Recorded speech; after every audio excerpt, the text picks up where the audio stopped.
morning, good evening. It's another beautiful day in paradise. Ian and Nick here. We are back with another project interview. We have Tomer from Kima, a hot new project that, full disclosure, we actually invested a little bit into.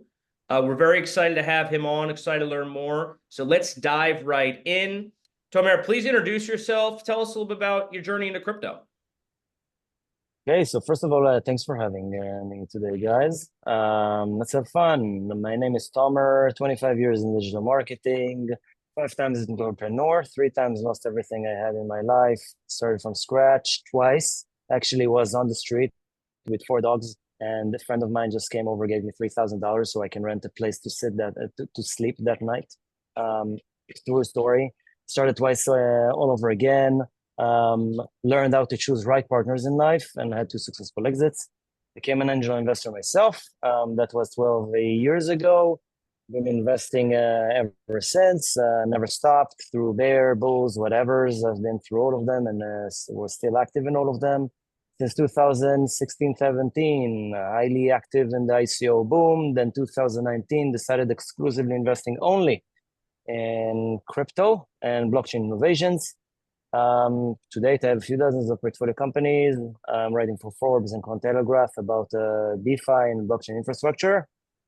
Strategic advisor to a few, and my personal baby is Kima. Started as an investment of mine, fell in love with the project. My mind was completely blown by the change, and was lucky enough to get from the founders an opportunity to join as a late founder and become a CMO of this amazing thing. And here I am today. That's awesome. I mean, Awesome. Ian, me and you always talk about wanting resilience out of founders and out of teams, and it looks like he's had resilience not only within crypto, been here since 2016, 17, which means you've been through bulls and bears, but also resilience in the pre-Web3 phase and falling flat on your face a few times and getting back up. And really, that is the nature of entrepreneurship always. You're not going to win in everything you do. You just got to be able to pivot and find the next opportunity. So, Ian, if you want to keep going with the interview, I just wanted to mention that. Yeah, I remember. So, by the way, I love that intro. That reminded me why we actually invested. That was the whole thing, right? Like, I just love that story. And obviously, we dug into the project and we'll get into that as well. But that was, I remember you told me that on our first call, and I was like, holy shit, this guy's a winner. I want to be associated with this guy. I want to be on the train where this guy's going. So awesome story, man. Thank Super you. cool. Very crypto paradise too, by the way. So let's dig in to Kima a little bit. High level. What problem is it trying to solve? Tell us a little bit about the tech, and we'll go from there. Okay, so we'll go simply for above. And again, thank you guys for the kind words. I mean, they say success is like pregnancy, like everybody are congratulating you when it happens. No one knows how many times you've been fucked until it happened. so, It's a good one. thank you for the kind words. And yeah, as long as we're now standing here, it's good. About Kima's technology, I'm part of my French, of course. Um, so Kima is basically an interoperability communication layer. We are solving interoperability issues by creating a network that has only validator nodes on it. There's no smart contracts on it. There's no liquidity on it. There's no users on it. A network that manages assets on all other networks, and by that provides communication cubes between all financial ecosystems with no smart contract. About the magic, without getting too technical into the details, today when we want to transfer assets from one side to another, from Solana to Ethereum, we will be using bridges that will be smart contracts or oracles. Both of them are softwares. Now, sending 100 USDC to Solana smart contract, 100 USDC arrived, and the smart contract initiates a smart contract transaction on the Ethereum side. After it is confirmed, receiving $100. Ethereum side sends $100, 100 USDC to the target. Smart contracts, sometimes an oracle between them that tells them what is going on. All of them are software. Software written by men can easily, sometimes not that easily, be hacked by another man, or a lady, of course, by a woman. Can also happen. But the thing is that all software eventually we'll have bugs and we'll have all kind of loopholes and exploits that can be used. That makes bridges very easy target to be hacked. If I'm finding a way to trick the bridge that I sent $100, although I did not, but he thinks that I did, and keeps confirming to send $100 on this side, I'm draining the bridge out of the funds on this side. As we all know, many stories of these are happening all the time. So many that most of the news channels just stopped writing about this. The crypto media outlets just stopped writing about it because it happens all the time. So Kima is solving the problem in a very simple, unique, and complex manner, but very easy to understand. So I'd like to explain that bridges are working from above one point to another. Kima network works from below. It's a layer that connects all blockchains, no matter what they are now and in the future, completely agnostic way to the technology and the digital asset that we're managing, to each other through a relay that sits on every blockchain. Kima is building a Kima relay on every blockchain now and in the future in order to connect them all together. You can see it as an Ethernet cable and connecting the Ethernet cable to a socket that connects you to the internet. That's the purpose of the Kima relay. That's where all the smart contracts on a blockchain connects to any other blockchain on any centralized financial ecosystem, which we'll get to in a second. So I'm going to send the same $100. Sending 100 USDC from Solana now to Ethereum. 100 USDC arrived to the smart contract. The smart contract does not do anything but sending a message through the Kima relay. It's a message, like a letter, with a stamp, a Kima token. The letter has a message. I received 100 USDC, send 100 USDC to that address on Ethereum. Something magical happens now. As I said, Kima network has no assets, has no users, has only validator nodes. At this moment, 2/3 of the validator nodes need to physically go and verify that 100 USDC have arrived to the smart contract on Solana. They need to physically see that it happened and that the money is there. Once they confirm that it is indeed there, they see it. Once they see it, each of them moves on to a magic trick that reveals a shard of the MPC vault seed phrase and private key stored on the CPU core, forming all of them the keys to the MPC vault, going to Ethereum. The blockchain itself does it, going to Ethereum, releasing 100 USDC from the Ethereum network to the address, from the Ethereum MPC vault on the Ethereum network to the address that needs to get the money. So all of this magic trick happened in the speed of light. We're doing no computation. We don't have any smart contract. We're not resolving anything. It's only a message. A message basically is unhackable. You cannot steal something that doesn't exist. I'm not sending any asset. Second, the network needs to physically see that the money is there, 2/3 of the validator nodes. You cannot theoretically trick all of them to see a transaction that is not there and never happened, 2/3 of them. Third magic trick, theoretically also unhackable, is storing a shard on the CPU core using Intel's technology called TET. We're storing a shard on the CPU core, then decrypting the shard, the network decrypts it, rebuilds, restructures the keys, goes to the MPC vault, sends the money. Theoretically unhackable. All of that happened at the speed of light, exactly as we're having this video call. Happens, you don't even feel it because there's no computation to resolve. The only latency happened on the Solana side to finish this thing, and on Ethereum side to finish this thing, the smart contracts. Kima worked at the speed of light. The users do not even know that they're using Kima, exactly as we do not know on a website that is being protected by Cloudflare, exactly as we do not know that we're using Cisco infrastructure to have this video call or our audio calls over online. Exactly as we do not know that we're using the company that owns the fiber optics that run under the ocean and connect continents with the internet connection. We just know the ISP, the internet service provider. Same thing happens with Kima. Every time that a message like this goes through the network, we're using a stamp, a tiny Kima token that goes through the network to pay for sending the message. The Kima network, in a completely decentralized manner, does the actions and resolves all of this magic. That makes it completely, that magic trick makes us completely agnostic to technology and to the digital assets that you're transferring. It can be RWAs, it can be security tokens, it can be whatever. It can be everything that you want to transfer on the network.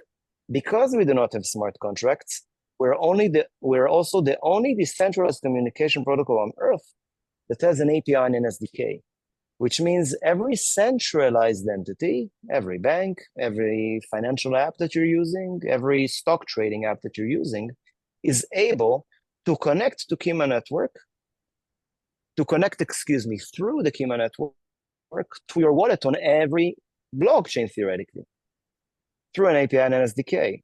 Think how crazy that is. So you can be on Robinhood app, connect to your Solana app, and decide to your Solana wallet, and decide to liquidate BONK tokens and purchase Tesla stocks. You can go to your bank and decide to send your friend $10,000 from your Ethereum from your ETH on Ethereum that will be liquidated to the bank, and sending $10,000 fiat normal to a bank account through your banks. That's what we do, and that's how it operates in simple manners. Yeah, so that kind of Well, leads me to my thought. You said people can use it without knowing they're using it. So you're not really a product that you're trying to get user acquisition, but it sounds like more the low-hanging fruit for you would be making partnerships with infrastructure plays already existing in crypto, maybe centralized exchanges, decentralized exchanges. I heard you mention Robinhood, to then integrate your technology into their platform so their users can utilize your protocol and in that terms utilizes the Kima token. Am I kind of correct in that assumption? And if I am, how are you in the process of creating these types of partnerships, as really that's what you guys are relying on? Great question. And yes, you assumed correctly. So basically, Kima has no network, no users, but basically everybody is our user. Once a DApp connects to Kima to some kind of interoperability needs, whatever they need, it can be Solana to Polygon, Bitcoin to Ethereum. Imagine that you want to stake BTC. Use your BTC on Bitcoin network to stake ETH on EigenLayer, right? Through Kima, you can do this magic trick easily. So these are things that you will be doing with Kima, and all of the users who will use these dApps are now becoming Kima's users. Imagine that we're like winning over all of the users that a certain dApp has just by that dApp integrated into Kima, because all of the users become Kima's users instantly. And the beauty is they do not even know that they're our users, right? So that's basically how Kima operates, how we are adding users to the Kima network without them needing to know that we exist, without them needing to migrate, without developers needing to migrate their contracts from one place to another. The beauty is that the dApp stays exactly where they are. Your dApp stays on Solana, it stays on Polygon, it stays on Avalanche, it stays on wherever you want. It stays there. Your users will be doing whatever they need on the other side, and then just the transaction returns to you. All of that magic happened without you needing to move TVL, without you needing to create a new smart contract, without you needing to migrate, without you needing to lose your users. Everything happens through the Kima network, and all of these users are our users. That's how we are operating. Now, excuse me, but remind me also regarding the question that you had before that. So what You also had a question. So if that's the case, and I was right, is what it about sounds like. about the partnerships. How are you on track with these partnerships, or how do you win over some of these dApps? Do you already have dApps on board? Do you have connections at bigger dApps that you'll figure out once the Kima token is launched here pretty soon? We'll talk about the token after this question as well. I'm sure Ian has plenty of questions. But how are you on that track? So at the moment, we are kind of overwhelmed. Seriously, we're overwhelmed by requests to connect to the Kima network. If you're a Go developer, by the way, Cosmos is the developer, please contact us. We're hiring. Seriously. And we are overwhelmed by requests. So many dApps are at the moment are onboarding Kima of all sorts. It's developers who are creating this magic from BTC to EigenLayer. It's MasterCard, which some of our backers using FinTech Innovation Labs by MasterCard. We invested in Kima, and at the moment running also Kima validator nodes on our testnet. Monabit that already provides their credit cards, their MasterCard credit cards in Latin America, and are utilizing Kima's network to do the magic of crypto direct payments and as crypto payment rails for its cards. We're already in conversations with banks for a very long time and with some very interesting players in the communications realms, huge companies that you all know and use daily for various uses of Kima. dApps of all sorts are being built on Kima. It can be super swaps that are being created at the moment, which are basically swaps cross-chain without bridging anything and moving assets. You can basically use whatever asset you want and transform it to whatever asset you want easily and with minimal fees to none. And yeah, the list is long. So to answer quickly, I think that at the moment we have about 50 partners that at the moment are building all sorts of solutions through Kima's communication protocol. And the magic thing is they do not go anywhere. They stay exactly where they are at the moment.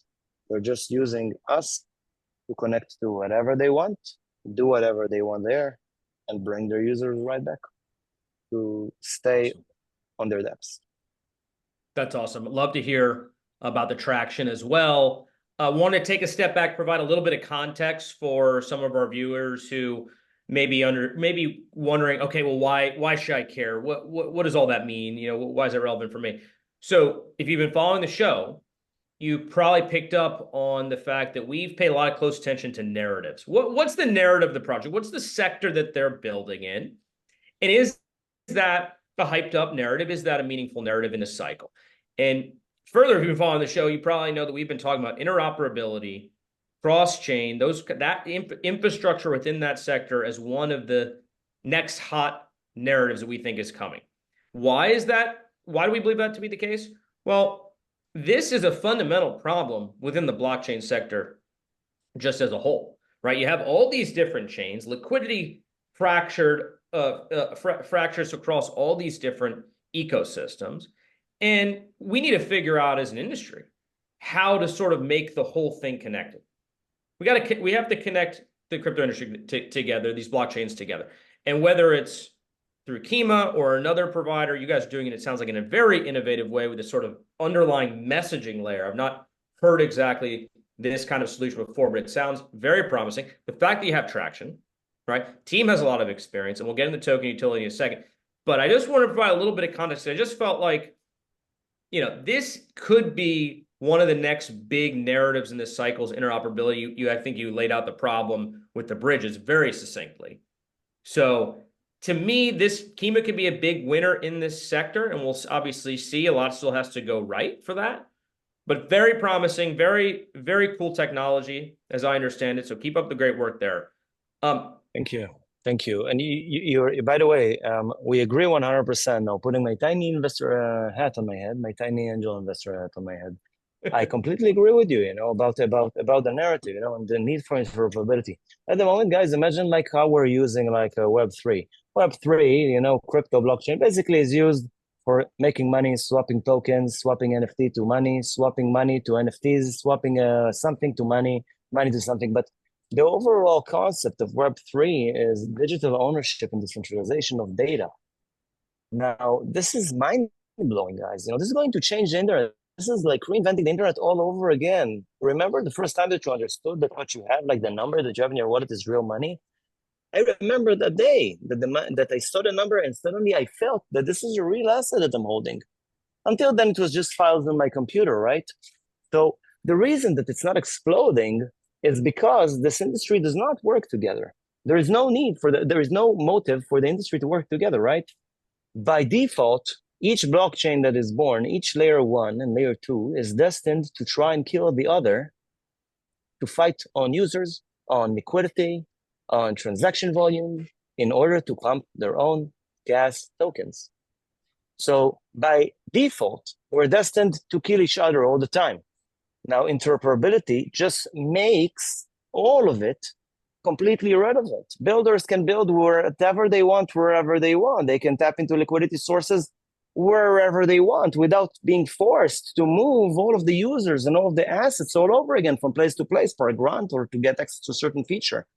No need, nothing. Think how crazy that is, guys. This is like completely changing how we're using this amazing thing called blockchain today. Imagine a world where if your website is stored on Google Cloud and another website is stored on Microsoft Azure, they cannot communicate with each other.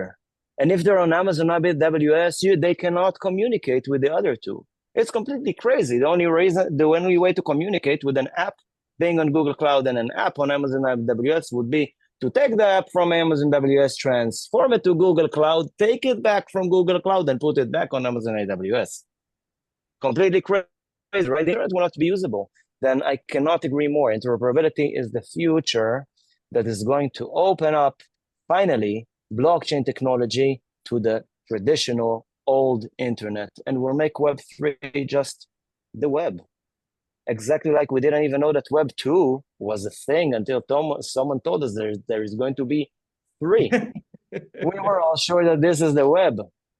So I love couldn't that. agree more. Yeah, I'm totally with you. And a lot of really smart people solving for that problem. I think Kima can be a big winner in the interoperability space. Let's talk a little bit more about the token utility as well, right? Because without that, you can have a great narrative, great team, blah, blah, blah. But if there's no actual use or reason to hold the token, then it's not going to perform well over the long term. You mentioned, I believe, briefly that the messages being sent across your sort of messaging layer require a bit of Kima token to be sent. So can you please elaborate on that, and then perhaps any other utilities that are going to move the needle here? Of course. So the Kima token story is very simple. In order to operate a validator node on the Kima network, where proof of stake network at the end of the day, you need to stake your tokens in order to run a validator. This is one. Second, every time that the transaction goes in the Kima network, a tiny Kima token is being automatically purchased in order to send the message. So someone automatically purchases the stamp for you, put it on the envelope, and sends it through the mail. So you don't even know that you're using Kima token, but the demand keeps on building up for the token the more dApps are connecting to the Kima network. We will always and forever have 210 million Kima tokens. We're not creating anymore. We cannot generate anymore. No other way to mint anymore from the network. So the more dApps are onboarding Kima, the more scarce the token becomes, the more need there is for the token. And the beauty is that transactions are not going to change their costs. The cost of the stamps is not going to change. It's just basically the fractions of the stamps that will be required. We can have a whole show discussing about this, but that's in general how it operates. But those are two massive utilities, right? The way I look at it is it's not too different from a typical layer one in the sense of you have validator nodes, so you have the staking element, proof of stake. So big whales presumably buying tokens off the market, staking them, institutions perhaps doing the same. So a lot of utility coming from that side. And then you have almost the gas side. You're doing it a slightly different way, but to send a message on the network, you need a little bit of Kima token, which key point is that bit is bought off the market. That's a unique difference, I think. So very cool. Very, very good stuff on the token utility side. Wanted to ask a couple more questions around the launch plan. When are you guys launching? Anything you reveal alpha-wise, exchanges, or anything like that? What's the launch plan? When's it happening? What can you reveal? Okay, regarding the launch, we're supposed to launch our IDO and our token in June. Was supposed to happen now. We're not saying that we're not going to do it in June, but seems like we're going to delay it. We'll be probably waiting for better market conditions. One of the problems at the moment is that the big boys, we see that the volumes are going into them, and unfortunately to new launches and IDOs, we see that they're not doing that well at the moment. We can have a whole discussion about why I think that they're not doing that well. But until that is being fixed, we decided to currently delay the launch. There's only one chance for first impression and one chance to launch your token. You cannot launch your token twice. Then after building for so many years with so many efforts by all of and everything that we put so far, we have decided to move it. We're not sure if it's going to be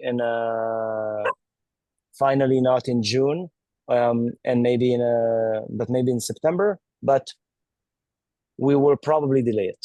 As for exchanges, we already signed with a few centralized exchanges, very famous names. Most of you know these names. In terms of launch pads, as you know, incubated by ChainGPT. So also going to launch it on ChainGPT and also on PolkaStarter. And there's another third option that we're going to reveal and going to launch on it also, being announced probably in the next few days. That's it. Hope that helps. Well, as painful as it here as the word delay is to at least some investors, I really don't mind it myself. I agree that you only have one chance to launch, and you want to make sure the stars are aligned. That said, it's impossible to predict exactly. But you know, if you've been following this channel, you'll probably come to the conclusion that summer tends to be a little bit soft from all markets, right? Not just crypto, and certainly not just altcoins, but all markets. And then things tend to pick up in the fall. So we'll see if things play out that way this time. I think probably, but maybe we'll see that trend getting bucked. The Fed may be cutting interest rates sometime this summer. That was my prediction from yesterday's show, because they're not going to want to cut rates too close to the election, because that'll look too nakedly political. So they'll probably do it sometime this summer. And some data came out today. The economy is looking a little bit soft. So we'll see how things play out. I think for you guys, you know, you want to be ready to launch. So yes, it's fine to delay, but be ready in case things do turn around quickly in an unexpected manner. Crypto's full of unexpected twists and turns. So you can't be lackadaisical just waiting. Oh, it's going to be September. Like, it could be July. This shit could take off in July or August, and it could just, you know, surprise everybody. So you got to be ready. In the meanwhile, obviously, continue to build, continue to do marketing, grow the community, onboard influencers, you know, get the most possible support behind you, and it'll do fine. So good work, good stuff. Keep it all up. Thank you. Nick, I don't know if you have any questions before we get into the fun stuff about, we have a couple of fun questions that we like to ask at the end. No, we've kind of gone over the high level, you know, kind of technical explanation of what's going on with Kima versus other current interoperable options like bridges and why yours is better, smaller attack vector, ease of use, partnership collaboration possibility, where instead of competing with these networks, you're actually enhancing these networks. So that's great. As for the token, there's some early investors already on board, but for the people watching this video, it looks like there will be some launch pad updates, and you can get your opportunity to get your Kima tokens still in the public round before the TGE. And then if you're somebody who likes to see how launches go, make sure there's no hiccups, take less risk. Of course, we'll follow up here on Crypto Paradise when the TGE actually happens and how you can participate in Kima either as a speculator, a validator, or a user. So I guess, Ian, if you want to get into the fun questions, I'm sure it's going to have something to do with financial freedom and Crypto Paradise, and then we can wrap this up. And of course, make sure to hit that like, share, and subscribe button. And all of Kima's socials and whatnot will be below this video on YouTube, will be in the tweet for Twitter and all the other social platforms. You'll be able to find out how to get involved with Kima. Yeah, awesome. So we like to end this segment with two questions. The first question, you already sort of hinted at a little bit when you talked about you were on the streets. I want to hear that story. So the first question is, tell us about a time you've been in crypto, right? And you got absolutely wrecked. And then about a time you just did insanely well. Oh, well, this is, you know, as an angel investor like you guys, I'm sure like that you probably know what we've all been through, like even like what, a year and a half ago, 2 years ago, guys. You know, we were all looking at our portfolios, which were basically, you know, not only that they were probably what we had looked like what, 5-10% of what it is now, maybe, which was a 90% drop.